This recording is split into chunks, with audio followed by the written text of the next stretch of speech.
Hello, everybody, and welcome back to the Radical Center. We're so glad to have you back. I'm sure you're looking forward to today's episode. We are going to talk about something really, really interesting. And to help me talk about that, I've got Joel from the 905er. And this is the first time that, the 905er is a podcast. Yeah, he's not just like Joel from the 905. Yeah, like Joel from Canada. Don't you know us all? Yes. And Joel, this is the first time you're on the Radical Center. Yes, it is. Thank you for having me. Tell us a little bit about yourself. I'm sorry I haven't had you on before. I've thought about it so many times, and I'm like, okay, we've got to figure out, how to make it work. Sure. My name is Joel McLeod. For your listeners who do not know who I am, I host a podcast called the 905er, where I look at news, issues, culture, life in general in the 905. I think the 905 is, well, I say in my tagline, where it's the most important region in Canada. I think it's more important than the oil sands. I think it's more important than the Ring of Fire. I think it is more important than Toronto itself. And yes, I said those words, and come at me, I will defend it till the day I die. This is the region with all that.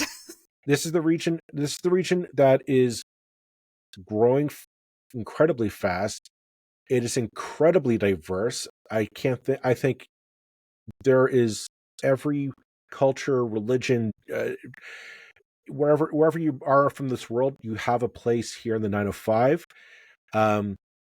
We are the region that makes or breaks not just the Ontario government, but the federal government as well. You need to win this region to win government.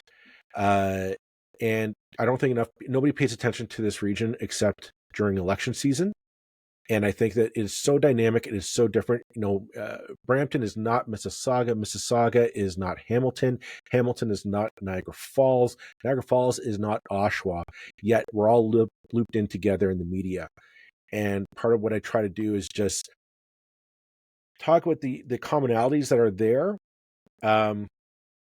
And sometimes also the differences, those things that do make those pockets of the 905 a little bit unique, and that people should be taking closer attention to. And it's been a wild journey. I started this during COVID, and it has really opened my eyes that there's so much similar to us all in the 905, but also so much so different. And it's one of those things like two opposites can be true at the same time. But it's just one of those things that make this, I think, this region and this province and this country so awesome. Yeah, for sure. For sure. I agree with that. So let's get into it. Today, we are going to talk about an issue that most of us don't really think very much about very often, except when we hear somebody on the news talking about it for some reason. Birthright citizenship. So the right to Canadian citizenship if you are born in Canada. The Conservatives are talking about getting rid of that for temporary visitors, especially because they are concerned about something called birth tourism, and we'll get into that a little bit more. Have you heard about this issue? What do you think is going on? What are the Conservatives up to here? I have heard of it. I'll be honest, I'm not. I kind of view it tangentially because it just seems the same people always bring this up. And it's always Conservatives, and it's always when they need to stir the pot to get some attention to themselves. I think, like, if you want to zoom out, I think Canadians are very much pro-immigration.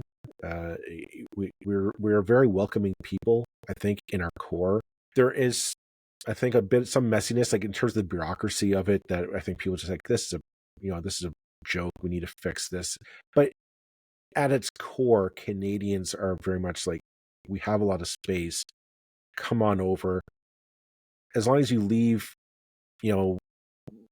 problems behind, but you can start a new life here. We want you to start a new life. We want you to come in here and just add to the country. And I think that's something that's very uniquely Canadian. I think Canadians are almost proud of their immigration system, and just that Canadianness. It's almost like healthcare. Yeah, sure. in a sense. It's also important to note that Canadians don't have enough babies.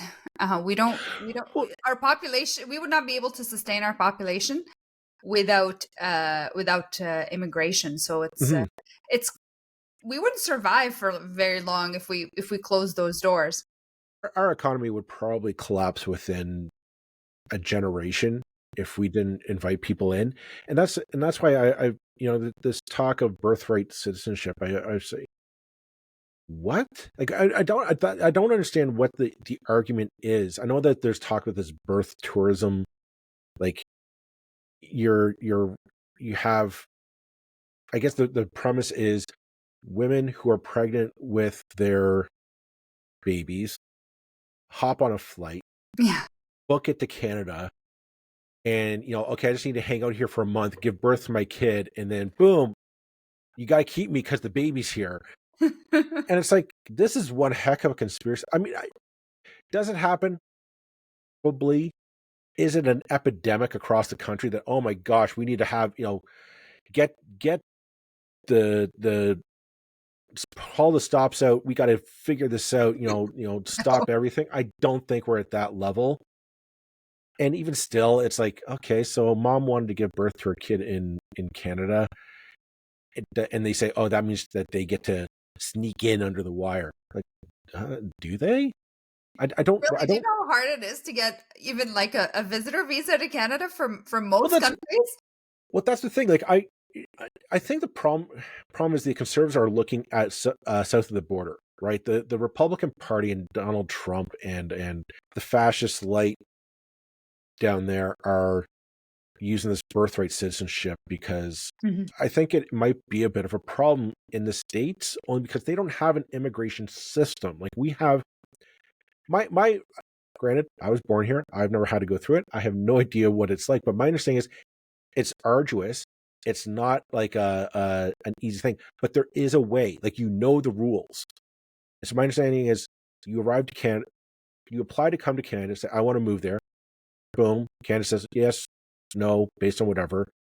You come here, spend 7 years as a resident. You don't get to vote, but you pay taxes. You can get a job, and yes, you can use our healthcare system Mhm. because we don't need you arriving here and getting sick and then dying.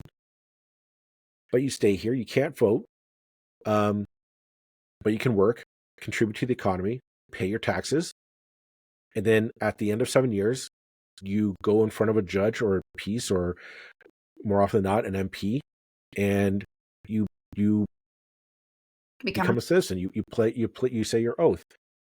And I think it's a very wonderful thing. I mean, how many times do you see on Canada Day, images of these new Canadians like standing up, and they're so proud. They're dressed in their finest, their finest, and they're just, their cheeks must be aching because they're smiling so hard at becoming Canadians. And like I said, that's beautiful. That's Canada, right?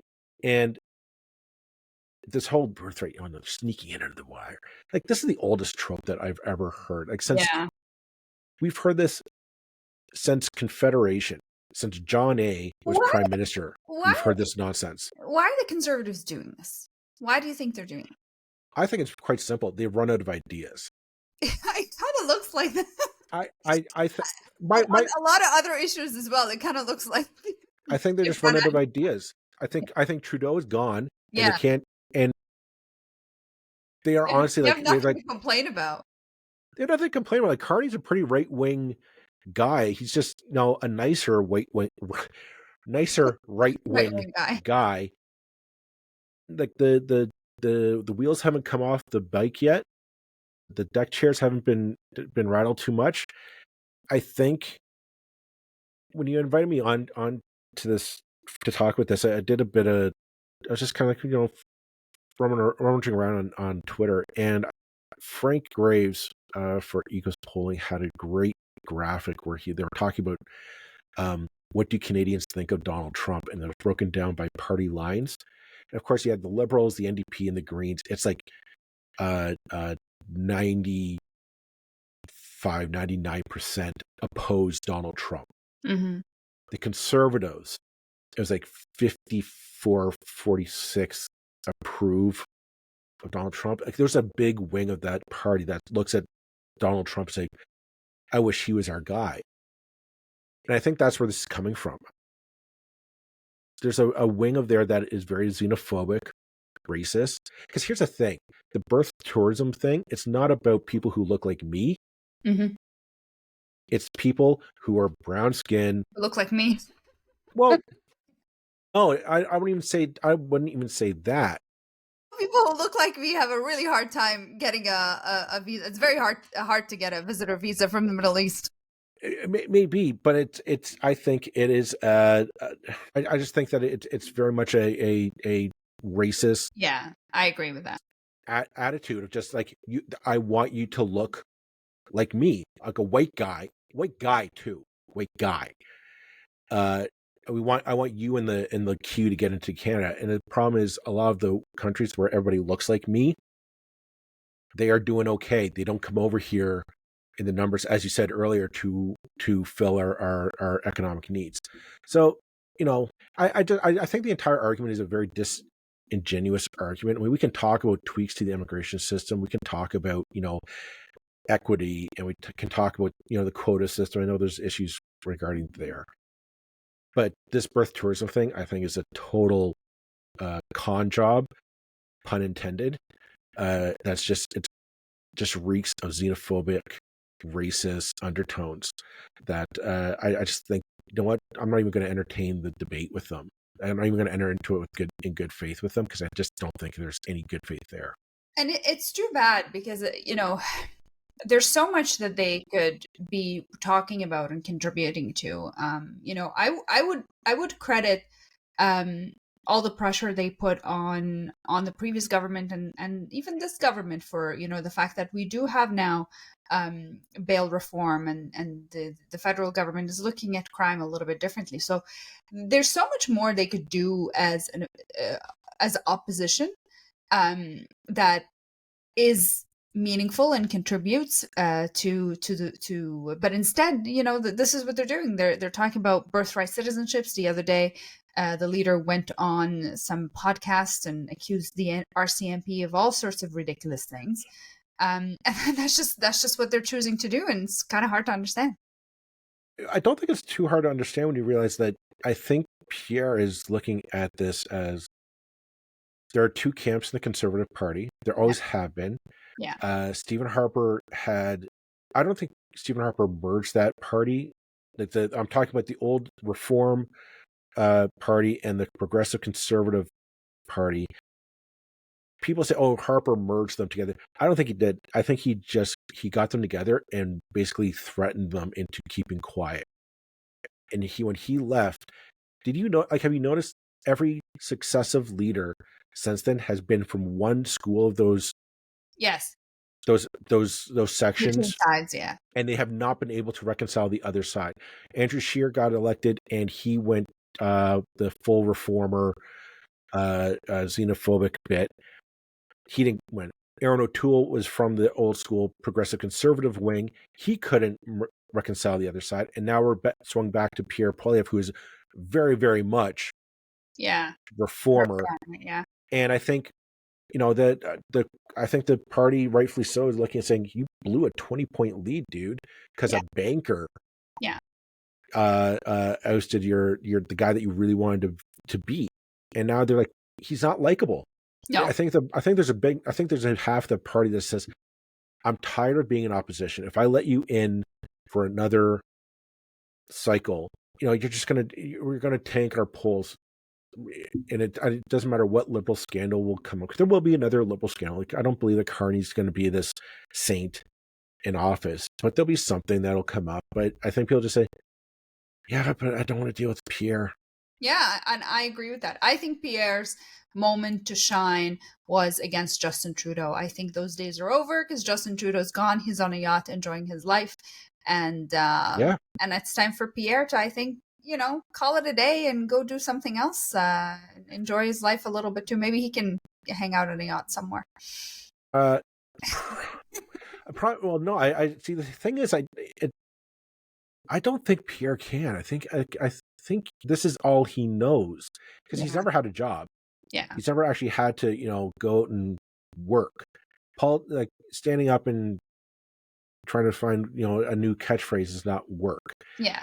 And I think this is all he knows. And that's a problem for the Conservative Party, because they don't, for being a party that's all about, the private interests and private enterprise and entrepreneurship and the free market and these good things, they have people who have very little experience in it.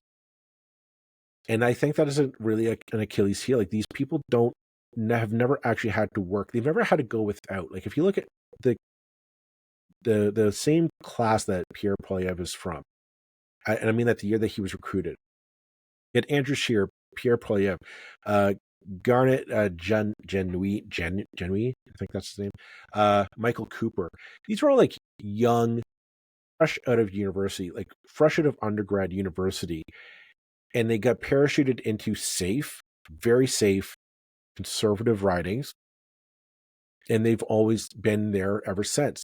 They've never actually had to work. They've never actually had to, and by work, I'm also not just talking about like actually like punching in work. You and I work. We have had to deal with people that we're like, I don't quite get along with you. You and I'm just not agreeing with you. Mm. But I also don't want to get fired, so I'm not going to sit there and Yeah, call you you have names, to learn to right? And compromise and talk to people and deal with things and right, negotiate your way around and the world. yeah, it's called real life. Yeah, You and I have, and the majority of Canadians have done that. It's like, yeah, I know, I've always had that guy at work is a jerk, and I yeah, don't like him, but oh my god, okay, I gotta come in today and deal with it. They've never had to do it. They've always been the jerks, and they've never had to have somebody. They've never had to be called into an HR meeting and saying, tone it down, yeah, right? yeah. Like, I can't imagine Pierre's ever had. he's never had, like, what I know for a fact in that environment, like, there is no HR department to go tell the MP. The HR department is the leader's office, Yeah, right? And if the leader says, I don't care because you'll win, they won't care. And that's the problem, is that like there's this entire backbench of conservatives. I really, and we are going to wrap up, but I don't think they will win. I don't think that style works for Canadians. I don't think people like it. I think the majority of people find him annoying, if anything. I honestly think his glory days were against Justin Trudeau because he hit a nerve. Everybody hated the guy anyway. They were looking for anybody else. Yeah. They would have voted for anybody else against Trudeau, right? But now the guy they don't like is gone. And they're like, well, I don't really like this guy either. Let's talk to other people and see what they're up to. I will say this, because I know we're wrapping up, but I would say exactly that. They've lost the focus, and that was Trudeau. They're still focused on Trudeau, but because they don't have, talking about him. I know, but despite, and because they don't have that focus, they're stuck. They don't have a plan. They don't have an actual vision of what does Canada look like as a conservative, and that's why they're going to this birthright citizenship. Like, it's the lowest of the low division. The sad thing is, I do think there is an opportunity to talk immigration reform in a meaningful way. If you want to talk about the foreign worker program that is rife with abuse, I think that could be a real. Although Carney has shown that he's looking to reform it, but I mean that is a real straw in people's hats. Like, the people look at it, it's like there's something wrong here, and it's not just about stealing jobs from Canadian kids. It's also like, this is, in my honest opinion, it is modern day slave labor. Yeah, it's abusive. And we the Conservative Party, I would like to see the Conservative Party honestly use this, like, we stand up for it.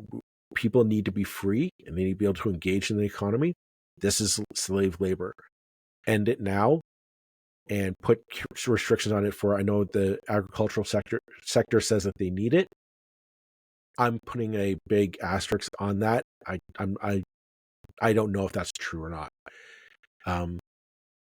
But I do think, like, that could be an atmosphere, a vehicle that the Conservatives could really play to win back some points. The other thing is, talk housing. where's the housing conversation gone? Because last time I checked, we still don't have housing. So if there's any conservative Although now prices are crashing and homeowners are not happy about it, and people are, so it's a bit of a strange thing. We were complaining, everybody's complaining that the housing prices were too high, and now everything's going down. Everybody's freaking it out was going about to it, happen. That's if you're going but to it was build it. going to happen for sure. That's how it happens when you build. But we need that. That's Yeah, that's the conversation to be had. So the point we're trying to make is that there's a lot of things for the conservatives to be talking about other than these random yeah, issues that yeah. are impacting no one, that nobody really cares about, and all they're trying to that they will accomplish with this is just get a few likes on Twitter from a very specific demographic, and that will be forgotten about come election time. So thank you very much, Joel, for joining me. Thank you for Where having can me. people check out the 905er? You can find the 905er on any podcast app that you have, Apple, Spotify. Also, visit our website at 905er.ca, 905er.ca. All of our episodes are there. Wonderful. Well, thank you so much, and thanks again, and hopefully you'll join us again. Thank you very much.